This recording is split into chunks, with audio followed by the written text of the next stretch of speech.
নমস্কার বন্ধুরা। এঁচোড় তো আপনারা অনেক রকমভাবে বানিয়েছেন, তবে আমার মতো করে এঁচোড়ের কালিয়া একবার হলেও বানিয়ে দেখতে পারেন। এই রেসিপিতে স্পেশাল একটা মশলা বানিয়ে আমি এখানে ব্যবহার করব, যার জন্য এই রান্নার টেস্ট আপনারা মাছ মাংসের স্বাদকেও কিন্তু হার মানাবে। এতটাই টেস্টি হয়, বাড়ির বাচ্চা থেকে বড় সবাই ভীষণই খুশি হয়ে খায়। আর এই রেসিপিটি আপনারা ভাত, পরোটা, এমনকি ফ্রায়েড রাইস, রুটি সব কিছুর সাথে খেতে পারবেন। চলুন শুরু করা যাক। রেসিপিটি তৈরি করব, তার জন্য আমি এখানে একটা ছোট্ট মোটামুটি 1 কিলো ওজন হবে একটা এঁচোড় গোটা নিয়ে নিয়েছি। আপনারা সবাই এঁচোড় কাটতে জানেন, তবে আমি আপনাদেরকে একটু দেখিয়ে দিচ্ছি যারা কাটতে পারে না তাদের জন্য। প্রথমে হাতের মধ্যে একটু ভালো করে সর্ষের তেল লাগিয়ে নিয়েছি। এবারে এঁচোড়গুলোকে আমি ছোট ছোট কয়েকটা টুকরোতে ভাগ করে নেব। এইভাবে ভাগ করে নিয়ে কাটছি যাতে নিজের সুবিধা হয়। আর এখন একটু সাবধানের সাথে প্রথমে এঁচোড়ের খোসাটাকে ছাড়িয়ে নেব। চেষ্টা করবেন একটু বাঁধিয়ে কাটার, কেননা এই শক্ত বা সবুজ অংশ যদি গায়ে লেগে থাকে তাহলে রান্না করার পরেও এঁচোড়টাকে খেতে কিন্তু শক্ত লাগবে। এবারে এই দেখুন, খোসাটাকে ছাড়িয়ে এঁচোড়গুলোকে আমি এইরকম ছোট ছোট করে কেটে নিচ্ছি। যেহেতু একদম কচি, দেখুন আমি আর কিছু বাদ দিলাম না। যদি ওটা এই এঁচোড় একটু পাকা হতো তাহলে ভিতরের কিছু অংশ বাদ দিতে হতো। একই রকমভাবে সমস্ত এঁচোড়গুলোকে কেটে আমি হলুদ জলে দিয়ে রাখবো। এতে করে দেখবেন এঁচোড়ের একটা কষ থাকে সেটাও কেটে যাবে, আর এঁচোড়টা কালারটাও একই রকম থাকবে, মানে কোনো রকম কালো হবে না। এঁচোড়, মোচা, কাঁচকলা এগুলো কাটার পরে একটু হলুদ জলে ডুবিয়ে রাখলে খুব ভালো হয়। এই দেখুন একদম কালারগুলো খুব সুন্দরভাবে আছে। এবারে ভালো করে জল পাল্টে ধুয়ে একটা আলাদা পাত্রে তুলে নেব। এই পাত্রের মধ্যে আমি সমস্ত এঁচোড়গুলোকে তুলে নিচ্ছি।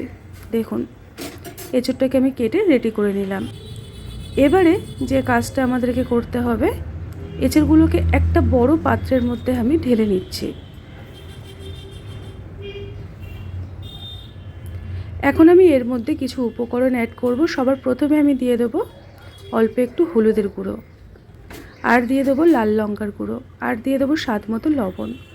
দিয়ে সমস্ত এঁচোড়ের সাথে লবণ, হলুদ আর লঙ্কার গুঁড়োটা মাখিয়ে রাখবো।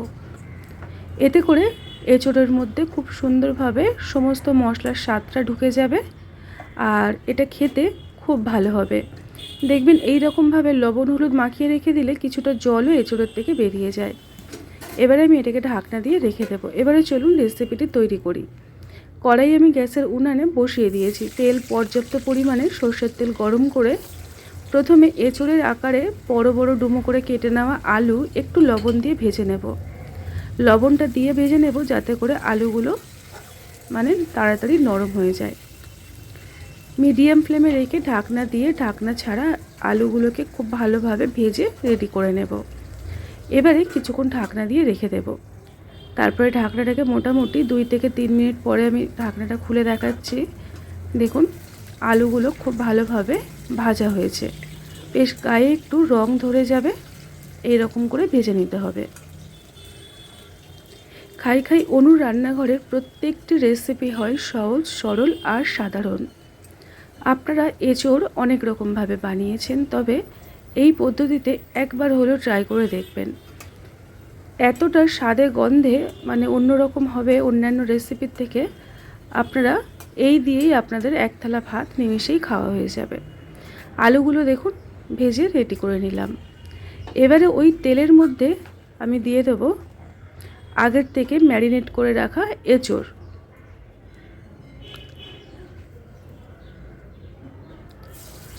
এঁচোড়ের থেকে অনেকটা পরিমাণে জল বেরিয়েছে, তাই জলটাকে ছেঁকে প্রথমে এঁচোড়গুলোকে তেলের মধ্যে আমি দিয়ে দিচ্ছি।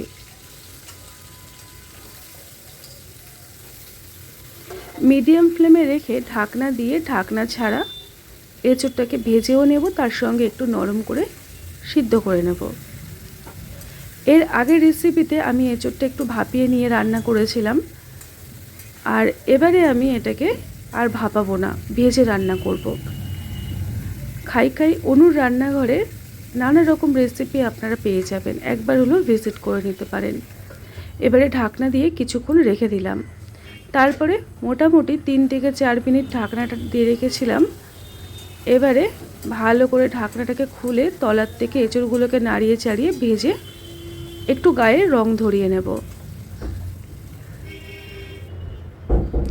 যতক্ষণে এঁচড়টা ভাজা হচ্ছে একটা মশলা রেডি করব। মিক্সিং জার নিয়েছি, তার মধ্যে দিয়ে দিলাম একটা গোটা টমেটো, অল্প একটু টক দই। টক দইটা যেন খুব বেশি টক না হয় সেদিকে একটু লক্ষ্য রাখবেন। ঝালের জন্য, কালারের জন্য 3টে কাঁচা শুকনো লঙ্কা। এই দেখুন, এইরকম করে মিহি করে একটা বাটা তৈরি করে নিয়েছি। আজকের রেসিপিটির জন্য এই মশলাটা রেডি করে নিলাম। এদিকে এঁচড়টাও দেখুন আমি মোটামুটি আরও কিছুক্ষণ ঢাকনা দিয়ে রেখেছিলাম। গায়ে কত সুন্দর কালার এসছে, আর এঁচড়টা একটা আমি আপনাদেরকে দেখিয়ে দিলাম কত ভালোভাবে নরম হয়েছে। এবারে সমস্ত এঁচড়গুলোকে তেল ঝরিয়ে কড়াইয়ের থেকে তুলে নিচ্ছি। রেসিপিটি দেখে যদি মনে হয় বন্ধুবান্ধবদের মধ্যে শেয়ার করা প্রয়োজন তাহলে করতে পারেন। আর আপনারা এইভাবে বানিয়ে আমাকে কিন্তু জানাতে ভুলবেন না। এই দেখুন এঁচড়গুলো ভাজা হয়ে গেল। এবারে কড়াইতে আমি দিয়ে দেবো আরও কিছুটা পরিমাণে সর্ষের তেল। তেলটা গরম করে আমি তার মধ্যে দিয়ে দিলাম সাদা জিরে ফোড়নে, আর দিয়ে দেবো একটা বড় সাইজের পেঁয়াজ, ছোট্ট ছোট্ট ঝিরে ঝিরে করে কুচিয়ে নেওয়া। পেঁয়াজটাকে যতটা ঝিরে ঝিরে করে কোচানো যায় রান্নাটা দেখবেন ততটাই গ্রেভিটা খুব ভালো আসবে। এবারে অল্প একটু চিনি দিয়ে ভালো করে পেঁয়াজটাকে ভাজবো, যাতে করে এই রেসিপির টেস্টটা খুব ভালো হয়। এবার আমি দিয়ে দেবো এর মধ্যে আদা আর রসুন বাটা। আদা রসুনটাকে একটু ভালো করে তেলের মধ্যে কষিয়ে নেব যতক্ষণ না কাঁচা গন্ধটা কেটে যাচ্ছে। মোটামুটি 1 থেকে 1.5 মিনিট আমি একটু নাড়িয়ে চাড়িয়ে নিলাম। তারপরে আমি এর মধ্যে দিয়ে দিলাম অল্প একটু জল, দিয়ে আবারও ভালো করে কষাবো। যে কোনো রান্না একটু ভালো করে কষিয়ে রান্না করলে দেখবেন তার টেস্ট কিন্তু দুর্দান্ত হয়। হলুদ গুঁড়ো দিলাম, কাশ্মীরি লঙ্কার গুঁড়ো দিলাম, দিয়ে আবারও ভালো করে কষিয়ে নেব।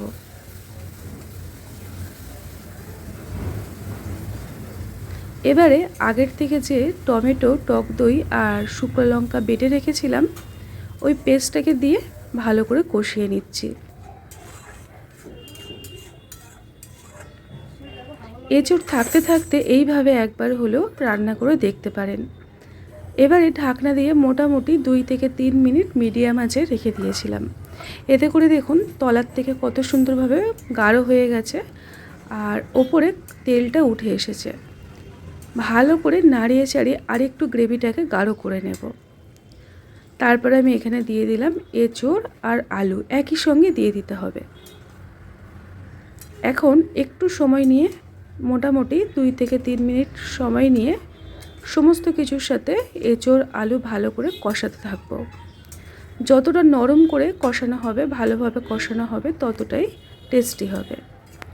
এবার এইভাবেই আমি ঢাকনা দিয়ে মোটামুটি আরও আমি 2 থেকে 3 মিনিট রেখে দেব। পুরো রান্নাটাই ঢাকনা দিয়ে দিয়ে সমস্ত কিছু সবজিগুলো সেদ্ধ করে রান্না করে নিতে হবে। তারপরে ঢাকনাটাকে খুলে আবারও ভালো করে সমস্ত কিছু তলার থেকে নাড়িয়ে চাড়িয়ে নেব। যখন দেখবেন খুন্তির গায়ে তেলটা লেগে আসছে ঠিক সেই পর্যায়ে দিয়ে দিতে হবে উষ্ণ গরম জল। চেষ্টা করবেন গরম জল এই রান্নায় ব্যবহার করতে, তাহলে দেখবেন রান্নাটা খুব তাড়াতাড়ি ফুটতে আরম্ভ করে দেবে আর টেস্ট একই রকমই থাকবে। ঠান্ডা জল দেওয়ার ফলে, ঠান্ডা বলতে কি নর্মাল টেম্পারেচারে জল দিলে এটা ফুটতেও সময় লাগে আর টেস্টটা কিন্তু একটু চেঞ্জ হয়ে যায়। জলের পরিমাণটা ঠিক এই রকম থাকবে। আমি আরও একটু জল দিয়ে দিলাম। এটা কিন্তু শেষ পর্যন্ত এতটাও জল থাকবে না। এঁচড় আর আলু ভেজে নিয়েছিলাম নরম করে, তাই দেখবেন খুব তাড়াতাড়ি হয়ে যাবে। স্বাদ মতো লবণ দিয়ে ঢাকনা দিয়ে রাখলাম। এদিকে একটা কড়াইয়ের মধ্যে দিয়ে দিলাম গোটা গরম মশলা আর দিয়ে দিচ্ছি তেজপাতা। আমি এখানে 2টো তেজপাতা দিয়ে দিলাম। গ্যাসের ফ্লেমটাকে একদম কমে রেখে ভালো করে সমস্তটা ভেজে নিয়েছি। এবারে আমি দিয়ে দিলাম 1 চামচ পরিমাণে জিরে আর 2 চামচ পরিমাণে গোবিন্দভোগ চাল। যখন গরম মশলা তেজপাতা ভাজা হয়ে যাবে তারপরে আমি জিরে আর চালটাকে দিয়ে ভেজে নিলাম।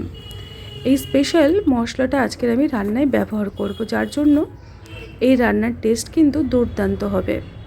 দেখুন মশলাটা ঠিক এই রকমভাবে রেডি করলাম। এদিকে এঁচোড় আর আলু খুব ভালোভাবে সুসেদ্ধ হয়ে গেছে, আর কালারটাও দেখুন কত সুন্দর এসছে। আলুটাও দেখুন, আলু এঁচোড় সমস্তটাই নরম হয়ে গেছে। মাছ মাংসের স্বাদকেও কিন্তু হার বানায় আপনারা যদি এই রকমভাবে রান্না করতে পারেন এঁচোড়।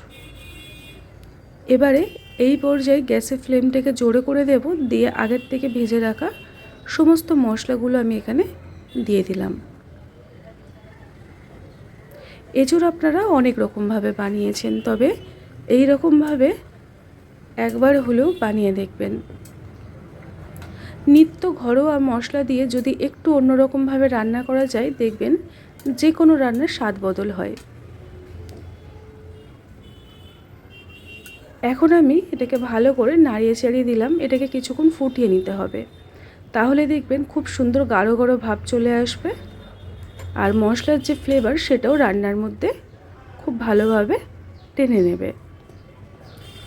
ঠিক এই পর্যায়ে আমি দিয়ে দেব 1 চামচ মতন ঘি। ঘি, গোবিন্দভোগ চাল, গরম মশলা, জিরে সব কিছু মিলিয়ে এই রান্নার স্বাদ বহুগুণে বাড়িয়ে দেবে। আপনারা এখনই বোধহয় একটু ভালো করে লক্ষ্য করুন রান্নাটা কত সুন্দর মাখা মাখা হয়ে গেছে। এই রান্নাটা আপনারা ভাত, রুটি, পরোটা, লুচি, ফ্রাইড রাইস, পোলাও সব কিছুর সাথে পরিবেশন করতে পারবেন। মোটামুটি 2 মিনিটের মতন মিডিয়াম আঁচে ফুটিয়ে নিয়ে গ্যাসের ফ্লেমটাকে অফ করে দিয়েছিলাম। তারপরে ঢাকনা রেখে খুলে আপনাদেরকে দেখাচ্ছি, দেখুন কতটা লোভনীয় হয়েছে। তো আজকের এঁচোড়ের রেসিপিটি আপনাদের ভালো লাগলে লাইক আর কমেন্টস করতে একদম ভুলবেন না। আজকের মতো এই পর্যন্ত, টাটা।